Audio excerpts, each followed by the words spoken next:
গুরুদেব, একটা কথা বলবো? হ্যাঁ বল। এবারে দেশে গিয়ে তুমি বাড়া অনেকটা কালো হয়ে গেছো, পুরা হনুমান মুখ হয়ে গেছে বাড়া। আর তুই? আমি তো বাড়া এমনিতেই কালো, আমার তো বাড়া স্ট্যাম্প মারা আছে। তাই নাকি? এবারে বেশি কালা পড়ে গেছে। কি বলছি মারা? এক কাজ কর, দোকান থেকে ফেস ওয়াশ একটা কিনে নিও। Face wash? একদম ঠিক আছে। পালা পড়ে গেছে আর এবারে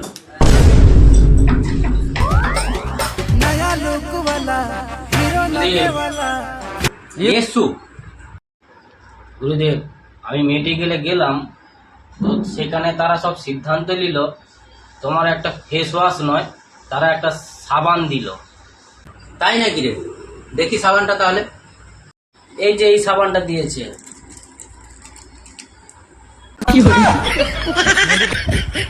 তারা বলেছে এই সাবানটা মারলে তোমার মুখ ছাড়বেই ছাড়বে, পুরো গ্যারেন্টি দিয়েছে। তুমি একবার ইউজ করে দেখো তো, একবার লাগিয়ে তো দেখো।